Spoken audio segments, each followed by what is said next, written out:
Hi, it's Molly and welcome back to my channel. Welcome here if it's your first time.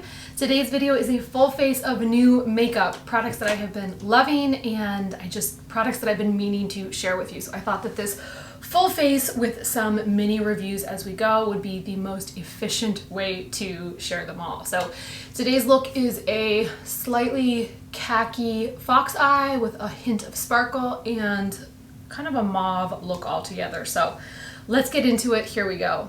This is my favorite eye primer and it's from Lorac. I feel like I never talk about it, so I wanted to share it. It's really thin. It makes your eyeshadow just last forever and ever and ever and a day. And this is another primer that I love. This is a face primer from Becca. I talked about it in the foundation video, and it just makes your skin look like you have slept. Even if you have not been sleeping or you're stressed out, it just gives me this glow. This is a new eyeliner I've been trying from Covergirl called Perfect Point Plus, and what's great about this eyeliner is that it's a gel formula first of all, but on the other side is a little white sponge that's very precise, and you can use that to help clean up the line of your eyeliner. So I'm trying to get this as close as I can to my eyes and flicking up the end to begin that fox shape. But then you can flip over this liner and use that white part to clean up the shape, and it just makes the most precise line. I mean, you can see here, it's just incredible how easy it makes doing your eyeliner. So I really love that. I have noticed with this pencil, you can only roll it up to the bare minimum above the container or else it will break, it will crumble. The formula could be a little bit softer, but I do think it's a really nice formula. I think that the shade is absolutely stunning. It's so hard to find pencils that aren't just black, brown, or charcoal. The shade is just truly, truly so pretty. I am grabbing a classic palette for me. This is the Visor Neutral Matte palette, and I'm grabbing that lightest brown shade for my crease shade. I'm testing out a new fluffy crease brush from a brand called Essence, and I will say this brush is so soft. I did not anticipate how soft it was going to be, but the issue is I feel like the bristles, they either got a little bit flattened or something in travel, and I've washed it so many times, I've tried to reshape them, and it just is making the color a little bit too concentrated. So I grabbed my trusty and reliable It Cosmetics fluffy brush to apply the rest of it, and then I grabbed a clean brush from Morphe to blend it all out. And now I'm just grabbing a little bit of moisturizer on a Q-tip, and as you can see, I know I've said this in the Fox Eye video too before, but that Q-tip is completely saturated with moisture, so that's the only thing I am feeling on my skin. And I just like this because it really helps me clean up the shape of my eyeshadow. Now when I got to this side, I realized for some reason I had either not drawn the eyeliner the same or I'd somehow worn it off when I was blending the crease shade in. So I'm just going to draw out a little bit more eyeliner. And now I'm going to go over and set the liner with one of my new favorite palettes. This is the Mini Retro palette from Natasha Denona. These mini palettes are so amazing because you get 5 shades for $25, and the quality is just so incredible, so amazing, and the price point to me feels very attainable. Her other palettes tend to be in the $65 to $130 range, and I personally just can never pick up a palette on a whim like that. But at a $25 price point, I feel much more comfortable trying that out, and I have used this palette so much. The khaki shade is what I'm setting the khaki liner with. And now I'm grabbing just a little bit of that shimmer shade and I'm pressing it with my finger into the middle of my lid only, and using my clean finger to blend out the edges of it so there just isn't a harsh start-stop line for the shimmer. But what I love about this palette is that it makes shimmer, at least to me, very wearable. And every time I do this, I get questions about what is on my eyes. It's just a really pretty shade. One of the great things about that Q-tip that is saturated with moisturizer is that you can use it to clean up your eye makeup at any point. Just leave it on your vanity and it's so handy. This is a new foundation that I have been trying out. This is the Estee Lauder Futurist Hydra Rescuing Moisturizing Foundation with SPF 45. And I'm testing out shade 2 W1 Dawn. This is a light medium shade with warm peach undertones. This is 1.2 ounces and it retails for $45.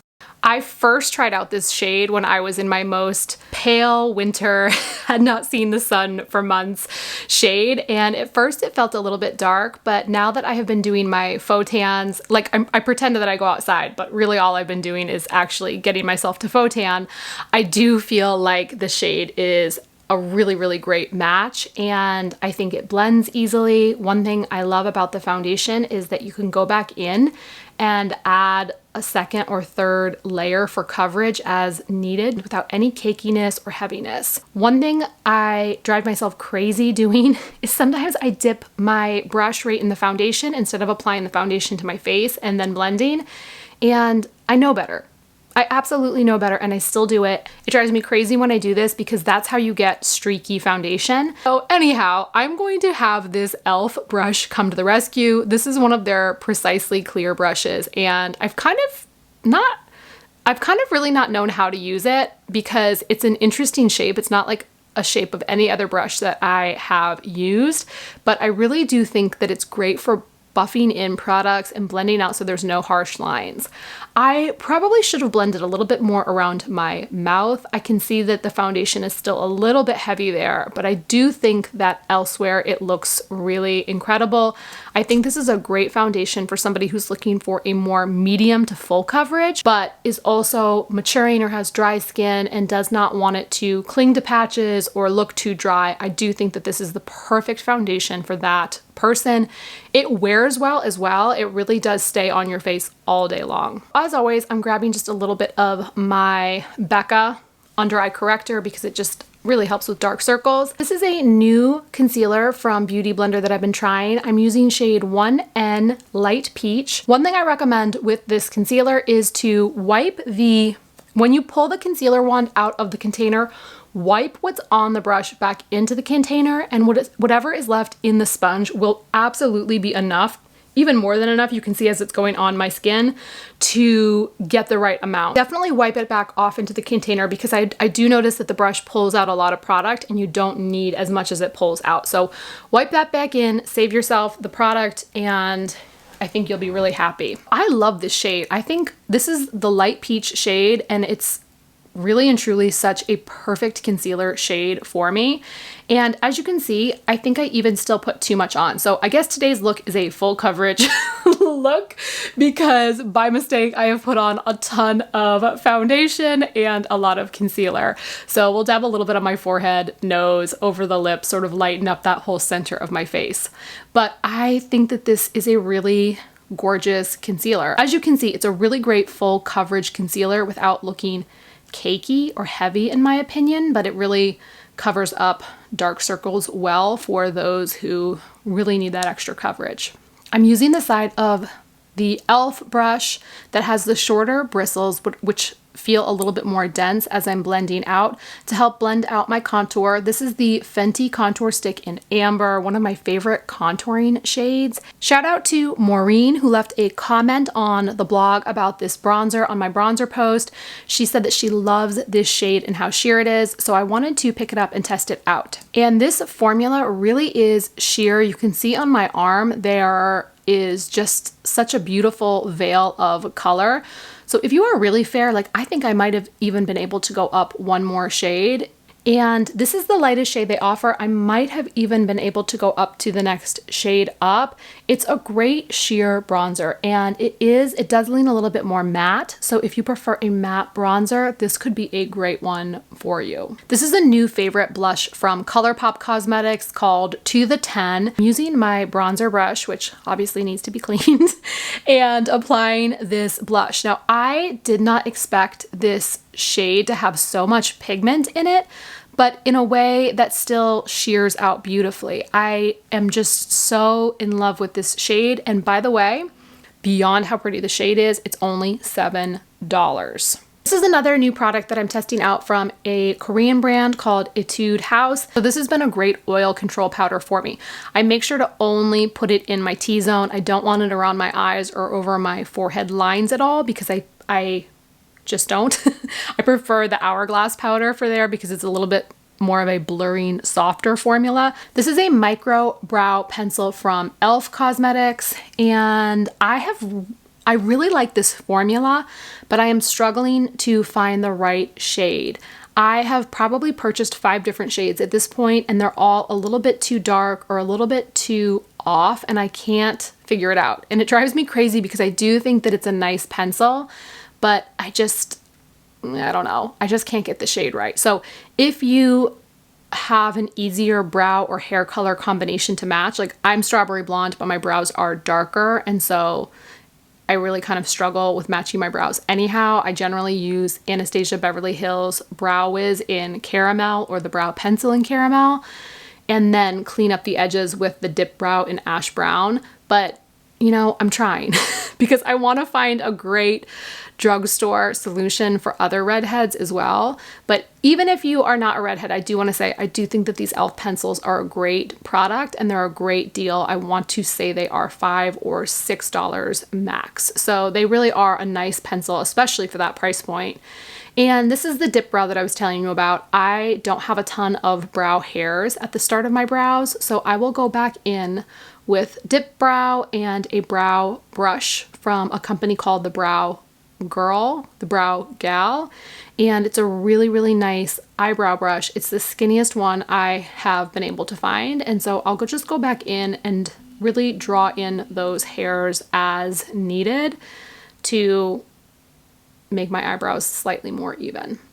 I mean, as I look at these brows, they feel a little bit dark to me, but I don't know. You know, what are you gonna do? I just have to keep trying. I keep spending so much money and I keep getting so frustrated, but I think I'll get there eventually. So I'm just going back in with a little bit more of that Etude House powder around the edges of my brow to clean them up and just to stop them from getting so oily and sweaty looking.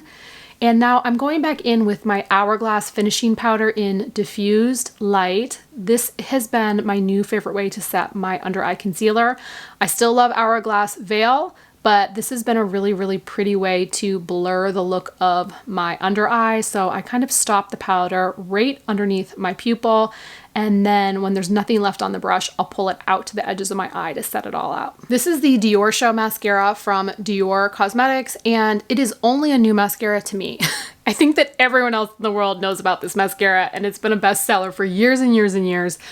I somehow got a sample with one of my orders and have been hooked on it. I mean, it makes your lashes look very thick and full, and I just think it looks beautiful. They never look clumpy, but they really do look so fattened up, and I just love the way it makes my lashes look. I prefer to do all of my makeup, including mascara and then a setting spray, and that really helps so that the mascara does not end up on my under eyes. This is not a new lip combination. I shared this one in the Fox video, but it is still one of my favorite combinations. It's the Patrick Ta lip liner and the Charlotte Tilbury lipstick in Super Cindy, and I think it's just a great, easy to wear nude lip color. I really like to balance out a Fox liner or a winged liner with a little bit more warmth right in my crease. So I'm grabbing my fluffy brush from IT and this warm reddish orange brown shade from MAC and just adding a little bit more depth to my crease. I'm trying to not go over the glitter, but just apply on either side of the glitter and then blend. I shouldn't say glitter, this shimmery shade. And I just really like how this makes my eyes look bigger. Now I'm grabbing a clean fluffy brush from e.l.f. to just blend out those edges and really give that look a seamless finish. Here's the finished look. I really like doing these mini reviews, so let me know if you like this as well, if you find this helpful. And yeah, that's everything. All right, thank you so much for watching, and I will see you in the next video.